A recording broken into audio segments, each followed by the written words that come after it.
इस सम्मेलन की अध्यक्षता कर रहे बड़े भाई राष्ट्रीय अध्यक्ष परवेश शर्मा जी, मंच पर विराजमान बहन मंजू कौशिक जी राष्ट्रीय अध्यक्ष महिला प्रकोष्ठ, भाई सतीश शर्मा जी राष्ट्रीय संगठन मंत्री, पंडित अरविंद शर्मा जी MSN कॉलेज के चेयरमैन, पंडित तरुण शर्मा जी जिला सचिव, पंडित रविदास शर्मा जी राष्ट्रीय उपाध्यक्ष, पंडित चिन्मय भारद्वाज युवा राष्ट्रीय अध्यक्ष, हमारे भाई पंडित राकेश शर्मा जी जो पूर्व में विधायक भी लड़े और इस बार चेयरमैन भी लड़े, थोड़े थोड़े अंतर से रह गए, ये दुर्भाग्य रहा।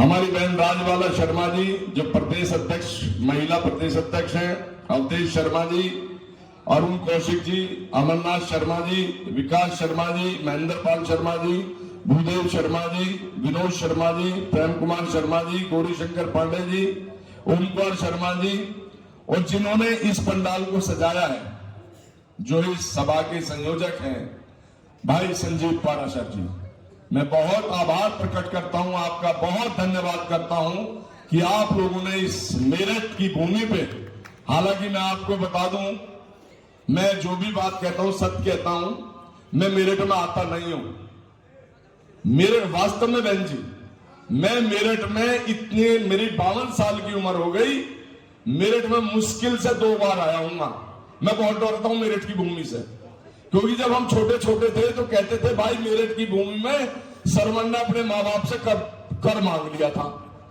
तो मैं डरता हूं, मैं बाहर निकलता हूं।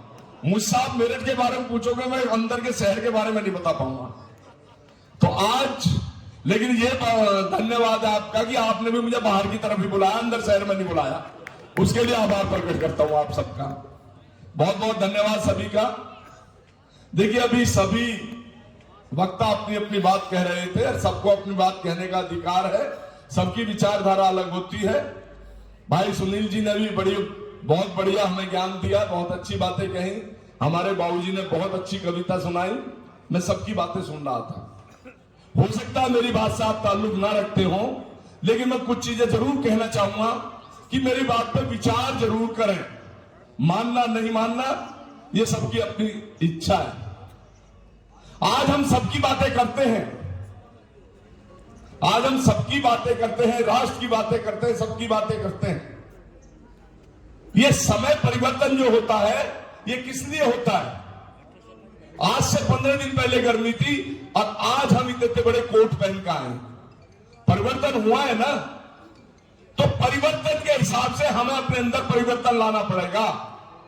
अगर हम पूर्व की बातों को लेकर चलते रहेंगे कि ब्राह्मणों का काम सिर्फ जंगल में निकल जाना और शोध करते रहना है और दिशा देना है, तो हमारे बच्चे मूंगफली बेचेंगे और कोई काम नहीं करेंगे। ये आप समझ लेना, कड़वा सत्य मैं आपको बता रहा हूं। हमें ये तय करना होगा, हम जिस पद पे बैठे हैं, आज की राजनीति का परिप्रेक्ष्य उठा के देख लो, जो जिस बिरादरी का मंत्री या लीडर बैठा है, अगर उसकी बिरादरी का कोई व्यक्ति आ जाए, चाहे वो जानता है या नहीं जानता, खाली कान में कह दे कि मैं फला बिरादरी से हूं, वो उसके कंधे पर हाथ मारता है और तुरंत उसके काम को कर देता है। लेकिन हम में सबसे बड़ी व्यवस्था यही है। आज हम कह तो देते हैं, हमारे बड़े भाई सुनील बराला जी अभी किसी वोट की गिनती की बात कर रहे थे, ये कड़वा सत्य भी है, ऐसा नहीं है। अभी लेटेस्ट चुनाव हुआ नगर पालिका का, नगर पालिका में पूरे पश्चिम में क्या ब्राह्मण नहीं थे? सिर्फ 2 ब्राह्मण जीत गए पूरे पश्चिम में। एक गीता शर्मा दादरी से, भाजपा की वो 3 बार से चेयरमैन है, और दूसरा मैं आपका बेटा हूं, आपका भाई हूं, मेरी धर्मपत्नी मोहिनी शर्मा खोड़ा मकनपुर नगर पालिका से निर्दलीय है, इंडिपेंडेंट जीत गए। हम तो डिफीट गए, हम 18 जगह चुनाव लड़ रहे थे। हम इसलिए डिफीट गए कि हम एकजुट होकर नहीं चले। अगर एकजुट होकर चलते तो निश्चित रूप से आज गिनती कहीं और होती 2 की जगह, लेकिन नहीं हो रही, नहीं हो रही। इसको मानना पड़ेगा आपको। अब वो समय चला गया जब दुनिया ब्राह्मण का मान सम्मान किया करते थे और आते थे वो बुजुर्ग ब्राह्मण हमारे जब जाते थे, पढ़े लिखे शास्त्री जिनको कहते थे। हर स्कूल के अंदर शास्त्री कौन होता था? पंडित होता था। ये बात सत्य है कि ब्राह्मण ने कभी जातिवाद की राजनीति नहीं करी। ये बात भी सत्य है कि ब्राह्मण जब पढ़ाता था तो ये नहीं पूछता था तू नाई का बच्चा है या ठाकुर का बच्चा है या गुजर का बच्चा है या जाट का बच्चा है, सबको एक सी शिक्षा देता था। लेकिन आज क्या है? आप देखिए, अगर आप उसी वृत्ति पर चलते रहोगे और आज दूसरे लोग दूसरी रास्ता अपना लेंगे तो तुम्हारा क्या हाल होगा, ये सोच के चलो जरा। मैं 2012 से 17 तक विधायक रहा तो मैं बीएसपी से चुनाव लड़ा था। तो जब बीएसपी की सुप्रीमो भाषण देती थी तो मैं बड़े गौर से सुनता था। एक शब्द उसमें ऐसे होते थे कि जो मेरे शरीर को झकझोरते थे कि यार वास्तव में बात तो सही कहती है। वो सुनाया करती थी कि जब बाबा साहब पढ़ा करते थे और संविधान को लिख रहे थे तो रात भर लिखते थे, लालटेन से पढ़ा करते थे बैठ के। कोई राहगीर जा रहा था, अंग्रेजों का राज था, उसने कहा भाई सारा क्षेत्र सो रहा है और तुम लोग जाग रहे हो, क्यों जाग रहे हो? तो बाबा साहब ने उसे जवाब दिया कि सभी जातियों के मुखिया जाग चुके हैं, सभी जातियों का समाज जाग चुका है, मेरा समाज सो रहा है, मैं उसे जगाने के लिए रात दिन काम कर रहा हूं। आज आपको भी जागना पड़ेगा। भाषणबाजी से काम नहीं चलता। मैं अच्छे भाषण बोल के चला जाऊंगा, आप मेरे 4 नारे लगा दो, उससे कोई हासिल हो रहा है क्या? हमें सही दिशा पर चलना पड़ेगा। हमें देखना होगा कि जब हमें जरूरत पड़े अपने ब्राह्मण भाइयों की, हमारे कान में आवाज पड़े कि मेरे साथ अत्याचार हो रहा है, तो हम वहां खड़े मौजूद होने चाहिए। श्रीकांत त्यागी अकेला व्यक्ति था, उसके साथ जरा सी कुछ वारदातें हुई, बहुत ज्यादा वारदातें नहीं हुई, लेकिन पूरे नोएडा को भर के फेंक दिया। सारे गैंगस्टर भी वापस हो गए, सारे मुकदमे वापस हो गए। ये ताकत होती है। हम जगह जगह बटे हुए हैं। हालांकि जैसे प्रवेश दत्त भाई लगे हुए हैं, मैं इनका धन्यवाद करता हूं। इन्होंने अभी लॉबी के अंदर एक ताकत दिखाई, अपनी लगभग 15,000 ब्राह्मण वहां इकट्ठे किए। बहुत बहुत आभार प्रकट करता हूं उनका। हम निष्ठा के साथ अगर ऐसे लगे, अगर आज जहां भी हम सम्मेलन करते हैं हमें पता लग जाए ब्राह्मणों का सम्मेलन है, बेशक हमारी विचारधारा ना मिलती हो, कम से कम जाके उपस्थिति दर्ज करा दे, उसकी संख्या बल बढ़ा दे, तो निश्चित रूप से आपको लोग पूछना चालू कर देंगे। आज क्यों नहीं पूछा जाता? मैं खुले मन से बोलता हूं, मुझे किसी की चिंता नहीं होती है कभी भी। मैं पहली बार आपके बीच में आया, मेरा गांव जावली है, और जब मैं 2009 का लोकसभा का चुनाव लड़ रहा था, लोनी के बहुत सारे साथी हमारे यहां बैठे हुए हैं। जब कोई किसी नेता के घर जाके पानी मांगते थे ना, पानी को पिपा के बैठते थे वो, और उसका नाम था मदन भैया, और मेरे ही गांव का वो। और जब हम चुनाव लड़े सुनील भाई साहब, तो उसने ये कहा था कि गांव में पंचायत नहीं होगी। हमने कहा उसकी मां ने दूध पिलाओ तो पंचायत रोक दे हमारी, हम यहीं पंचायत करेंगे और इसी क्षेत्र से चुनाव लड़ेंगे। बड़े मन से मैं कह रहा हूं, मुझे पता है रिकॉर्डिंग भी हो रही सारी चीज, लेकिन कोई झूठ नहीं कह रहा, इसलिए चैलेंज करके कह रहा हूं। हमने हट के कहा कि ऐसा नहीं है, हमारे लोग इतने दब्बू होंगे कि इनकी बातों में डर जाएंगे। हम किसी से जातीय दुश्मनी नहीं करते, लेकिन हम पे अत्याचार हो और हम उसे सहन कर ले तो इससे बुरा हमारे साथ कुछ हो नहीं सकता। आज की डेट में अगर अवहेलना होती है तो सबसे ज्यादा तुम्हारी होती है। एक समय होता था जब 7 फेरों का 7 जीवन का बंधन होता था, फेरे पड़ते थे लड़के लड़की के, तो जो भी ब्राह्मण आता था पैर छुए जाते थे, उसका बड़ा आदर सम्मान होता था। आज क्या होता है, जब बारात चढ़ती है 11,000, 21,000, 20,000 ऐसे उड़ा दिए जाते हैं, और जब पंडित जी को पैसा देने का नंबर आता है, अगर वो 2100 रुपए मांग ले तो क्या कहा जाता है, लो फड्डा ले 500 रुपए। अवहेलना किसकी हुई बताइए, किसकी हुई अवहेलना? ये आपको सोचना पड़ेगा। खाली हमारा पेट इन चीजों से नहीं भर सकता। हमें अपने बच्चों के लिए शिक्षा भी चाहिए, नौकरी भी चाहिए, हमें रोजगार भी चाहिए। आप देखिए आज हमारी दशा क्या है, हम कहां खड़े हैं, कहां थे। हम पूरी पहले की बातें बताते हैं, वो समय उन्हीं में भी हिस्सेदारी लेनी पड़ेगी। हमारे गाजियाबाद में नरेंद्र कश्यप जी हैं। मेरी पूरी गाजियाबाद लोकसभा में मैं चैलेंज करके कहता हूं 45,000 वोट है कश्यप समाज की। और कपूरी जयंती मनाते हैं वो बहुत बड़ी साल में, लेकिन वो सबके कंधे पर हाथ रखकर सबको बुला लेते हैं। कम से कम 25-30 हजार की अगुवाई वहां रखते हैं और मैसेज देते हैं कि 5 लाख यहां पे कश्यप समाज है।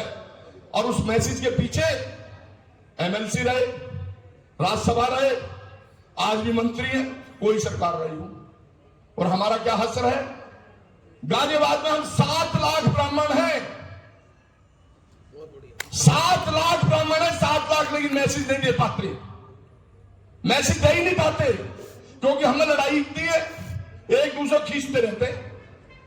अरे मत देना उसको वोट, उसी संख्या बल तो बढ़ा दो जाके यार, क्या फर्क पड़ रहा है। 2 मिनट बैठे हो उसके पास जाके, क्या दिक्कत है इस बात में जो है, आपकी विचारधारा नहीं मिलती। अभी एक वक्ता बोल रहे थे, मैं उन भैया का नाम नहीं जानता, बहुत अच्छी बात कही उन्होंने, जो अपने आप को दल से जोड़ लेता है उसका कभी भी उद्धार नहीं हो सकता। आपको अपनत्व से जोड़ना होगा, व्यक्तित्व से जोड़ना होगा, दल से जोड़कर हमारा उद्धार कभी नहीं हो सकता।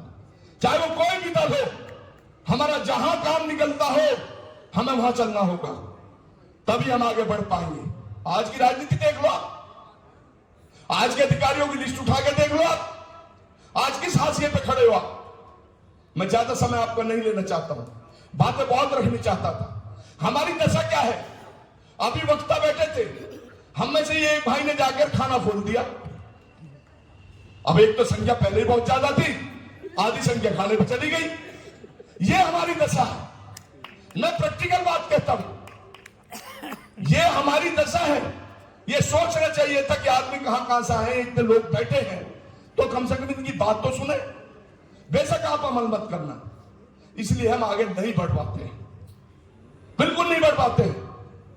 मेरे तो आपसे हाथ जोड़ के निवेदन है, अनुरोध है आप लोगों से कि देखिए, जब तक हम अपनी ताकत का एहसास नहीं कराएंगे तब तक आगे नहीं बढ़ सकते, चाहे आप कुछ भी कर लीजिए। जब तक हम आपस में बंटवारे रखे जाएंगे तब तक हमारा उद्धार नहीं होगा। मेरे गांव में मेरे चाचा के लड़के की डेथ हुई, मैं दूसरे नेचर का व्यक्ति हूं, मैं आपको बता दूं साहब, मैं अपने हर व्यक्ति को यह कहता हूं कि इनसे सीख लो। इनके यहां शादी होती है तो ये 2151 रुपए कन्यादान करते हैं, और तुम्हारे परिवार में शादी होती है तुम 51 रुपए कन्यादान करते हो। वो 5100 रुपए कन्यादान करके गया, अगर 500 आदमियों ने 5100 रुपए से कन्यादान कर दिया, 5 लाख आगे, उसका आधा कर्जा खत्म हो गया और हम पर फर्क नहीं पड़ा, 500 रुपए से हम पर फर्क नहीं पड़ा। अगर हम ये लॉबी इख्तियार कर लें तो हमारे बहुत भाई आगे बढ़ जाएंगे, वो जमीन नहीं बेच पाएंगे अपनी, वो किसी के गुलाम नहीं बन पाएंगे। ये लोग वो करते हैं दूसरे लोग, लेकिन हम नहीं करते इस काम। और मैं सबसे कहता हूं ये बात कि मुझे कोई फर्क नहीं पड़ रहा यार, 1100 रुपए दे दो, कल तेरे शादी होगी ये भी तो 1100 ही देगा, लेकिन अब उसे सहारा लग जाएगा। ये हमारी धारणा होनी चाहिए, इस धारणा को लाना पड़ेगा हमें अपने अंदर। वैसे तो हम ला नहीं सकते कि अहंकारी बहुत है, हमारे अंदर अहंकार इतना कूट कूट के भरा हुआ, पूछो मत। एक दूसरे को देखते ही कहने लगा क्यों आ रही है फला पार्टी का, अरे भाड़ में गई पार्टी यार, पहले हम अपने भाई हैं, पहले हम समाज है, ब्राह्मण समाज, बाद में कोई दल। हम चुनाव लड़े, हमारी वीडियो वायरल की गई, हमसे हमारे राष्ट्रीय अध्यक्ष ने पूछा, राकेश भाई बैठे, कि आपने क्या कह दिया भैया, मगर जी बिल्कुल सही कह दिया। हमने कहा भाड़ में जा, पार्टी तुम वोट नहीं देनी ना, अमरपाल शर्मा को वोट दो। अमरपाल शर्मा वोट मांगना है तुमसे, कल तुम्हारा वास्ता अमरपाल शर्मा से पड़ेगा, पार्टी से नहीं पड़ेगा, सीधी सी बात है। और मैं अपनी बात बेबाकी से कहता हूं, कोई मतलब नहीं है, लेकिन मैं ऐसा नहीं है, अपने समाज का धन्यवाद भी करता हूं। आज मेरे समाज ने चिंतन किया कि हमारे बेटे के साथ गलत हो रहा है, उसे फर्जी मुकदमे में जेल भिजवाया, उसे 17 मुकदमे लगवाए, रासू का 3 बार प्रदेश में अगर किसी पर लगी आज तक तो अमरपाल शर्मा पे लगी। तो मेरे समाज ने इकट्ठे होके और मुझे निर्दलीय चेयरमैन बनाने का काम किया, जबकि सत्ता के लोग पूरे हैकड़ी से लगे हुए थे, पैसा बांट रहे थे, पुलिस का लट बाज रहा था, सब कुछ हो रहा था। जो उन्हें पता थी कि ये जो वोटर है एक विशेष समुदाय का, ये सारा ही सब पड़ेगा, जहां 13,000 वोट पड़ने थे 1800 पड़े कुल। लेकिन मेरे समाज ने ये तय कर लिया था कि नहीं, इस बार अमरपाल शर्मा जीतेगा। ऐसा नहीं है, समाज को हम बुराई भी नहीं कह सकते, लेकिन कहीं कहीं शिक्षा का अभाव है, कहीं कहीं अज्ञानता का अभाव है।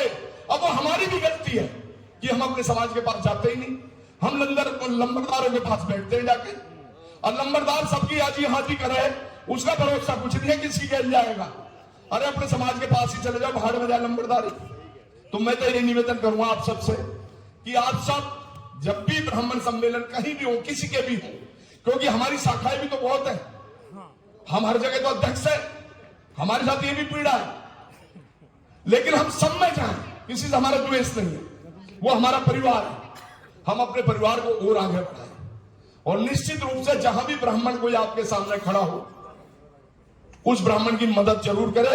यही मेरा निवेदन है आप सबसे। आप सभी का मैं पुनः एक बार आभार प्रकट करता हूं, धन्यवाद करता हूं, और पुनः एक बार भाई परवेश दत्त जी का, भाई संजीव पाराशर जी का आभार करते हुए बोलो भगवान परशुराम की।